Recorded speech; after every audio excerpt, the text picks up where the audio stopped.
Dahil magpapasko na, uso na naman ang bibingka. Pero dito po sa Good News, dapat kakaiba. Kamusta naman kaya ang mga discovery ni Good News Girl Bea?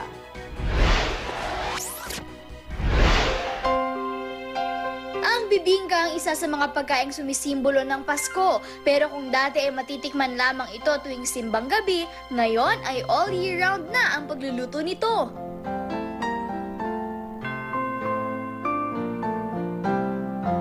Mula sa pinaghalong itlog at galapong na sinamahan pa ng nag-uumapaw na toppings katulad ng keso, itlog na maalat, asukal, butter at hamon. Iniluluto sa isang kakaibang hurnong gumagamit lamang ng uling. Ang kanyang taglay na aroma at sarap, iyong hahanap-hanapin. Kaya naman upang hindi mapagsawaan, ang bibingka level up na din. Mula sa pagiging tradisyonal na almusal, pwede na rin itong dessert, merienda at higit sa lahat, iulam sa kanin. Aba naman ang bibingka, ibang level na talaga. Sa isang hotel dito sa Mandaluyong, nadiskubre namin ang isang klase ng bibingkang may tamis na ibinibida. Yan ang bibingka de leche. Traditional bibingkang nilagyan ng pira-pirasong leche flan. Ihanda na ang ballpen at papel dahil ang secret ng pagluluto nito aming ituturo sa inyo. Ngayon, tuturuan ko kayong gumawa ng bibingka de leche ng Astoria Plaza. Unahin natin ang mga powdered ingredients o dry ingredients. We have cake flour. Unahin natin yung cake flour. Glutinous rice flour. Sugar and baking powder. Incorporate natin siya to make sure na magkakasama lahat ng powdered ingredients. Pagkatapos nito, ilalagay natin ang vanilla essence, yung ating corn oil, then the egg.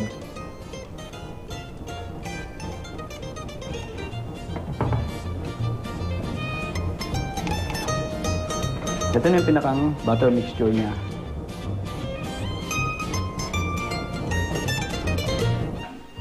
Matapos gawin ng batter, ilalagay ang malalaking chunks ng leche flan sa loob nito at ibibake sa loob ng 40 minuto.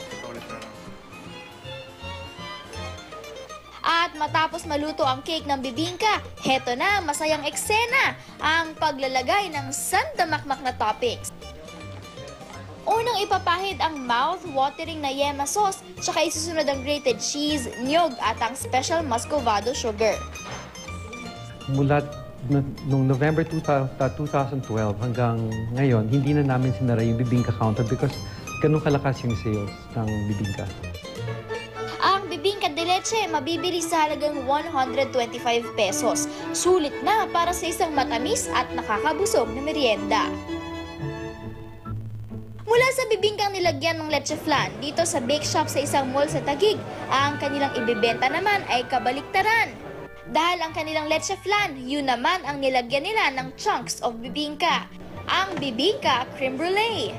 Well, bibingka siguro kasi parang naging staple na rin natin yan, especially during the Christmas season, di ba? And with the twist of a creme brulee, which is Western, so everybody can, alam nila na what the taste is. Kumbaga, creme brulee and a mix of bibingka, parang kakaiba.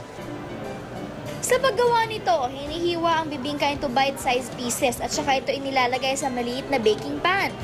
Sunod na ibinubuhos ang mixture ng pinaghalong gatas at itlog.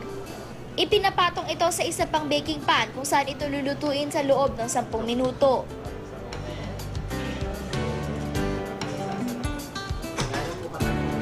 Pero syempre, hindi ito matatawag na creme brulee kung walang glazing.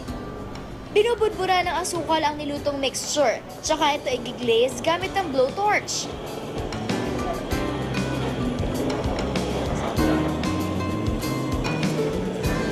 O ano, naglalaway ka na ba? Sa halagang 65 pesos lang, bibingka creme brulee can make your day. Itong susunod naming ibibida at taliwas sa ordinaryong lasa ng bibingka. Dahil ang bibingkang ito, pwedeng iulam. Ang pride ng pateros, ang bibingkang abnoy na gawa mula sa mga bugok na itlog ng itik. Sa pagluluto ng bibingkang abnoy, ang mga bugok na itlog nilalagyan lang ng asin at paminta. Binabati ito at iniluluto sa loob ng 10 minuto.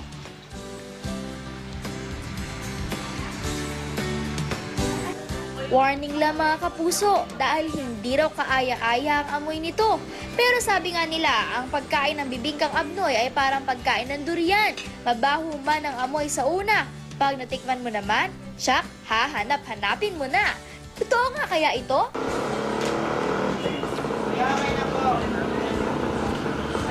Sarap! Magawa, kahit tayo.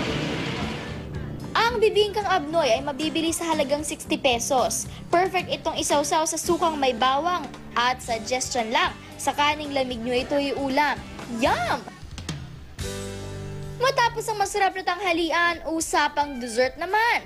Ang bibingka maaari nang gawing panghimagas.